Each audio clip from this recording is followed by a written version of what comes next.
श्री गणेशाय नमः। संकष्टी गणेश चतुर्थी व्रत प्रत्येक मास के कृष्ण पक्ष की चतुर्थी को किया जाता है।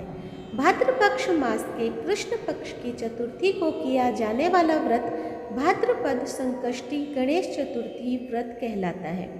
इस चतुर्थी को बहुला चतुर्थी भी कहते हैं। यह संकट नाशक चतुर्थी कहा गया है। भादो कृष्ण चतुर्थी सब संकटों की नाशक, विविध फलदायक एवं संपूर्ण सिद्धियों को देने वाली है। इस व्रत के प्रभाव से सभी प्रकार के विघ्न दूर हो जाते हैं। यह सब कष्टों का नाश कर धन की वृद्धि करने वाला व्रत है। इस दिन एक दंत गणेश जी की पूजा की जाती है। भाद्रपद संकष्ट गणेश चतुर्थी व्रत की कथा। राजा नल की कथा। पार्वती जी ने गणेश जी से पूछा कि हे पुत्र, भादो कृष्ण चतुर्थी को संकट नाशक चतुर्थी कहा गया है, अतः उस दिन का व्रत किस प्रकार किया जाता है, मुझसे समझा कर कहिए। गणेश जी ने कहा, हे माता, भादो कृष्ण न चतुर्थी सब संकटों के नाशक, विविध फलदायक एवं संपूर्ण सिद्धियां को देने वाली है। पूर्व वर्णित विधि से ही पूजा करनी चाहिए।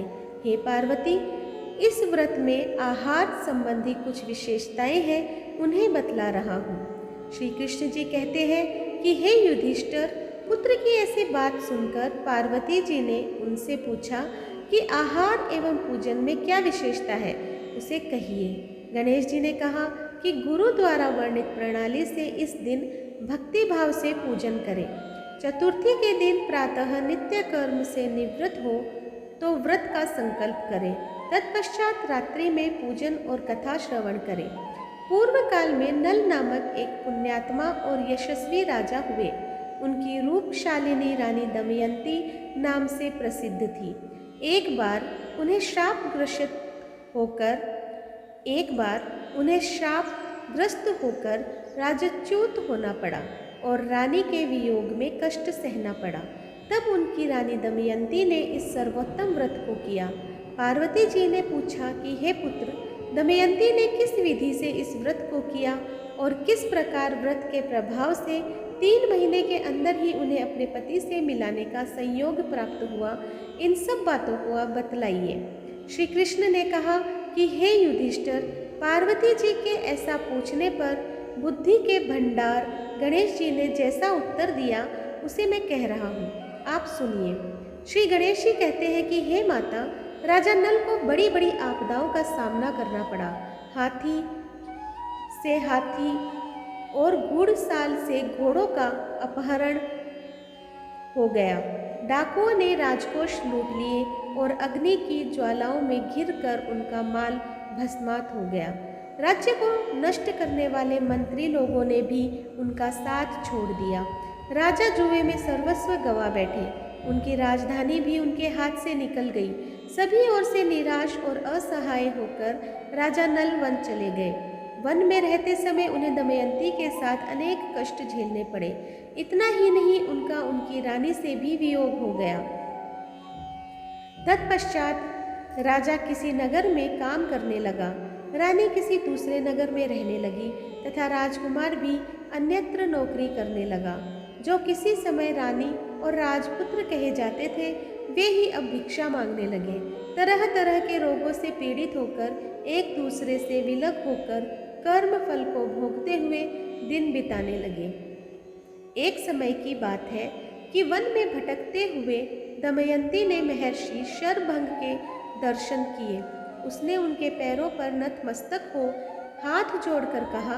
दमयंती ने पूछा कि हे ऋषिराज, मेरा अपने पति से कब मिलन होगा, मेरा भाग्य कब लौटेगा? हे मुनिवर, आप निश्चित रूप से बतलाइए। श्री कृष्ण जी कहते हैं कि दमयंती का यह उत्तम प्रश्न सुनकर शरभंग मुनि ने कहा कि हे दमयंती, मैं तुम्हारे कल्याण की बात बता रहा हूँ, सुनो। इससे घोर संकट का नाश होता है। यह सब कामनाएं पूर्ण करने वाला एवं शुभदायक है। भादो मास की कृष्ण चतुर्थी संकट नाशन कही गई है। इस दिन नर नारियों को एक दंत गजानन की पूजा करनी चाहिए।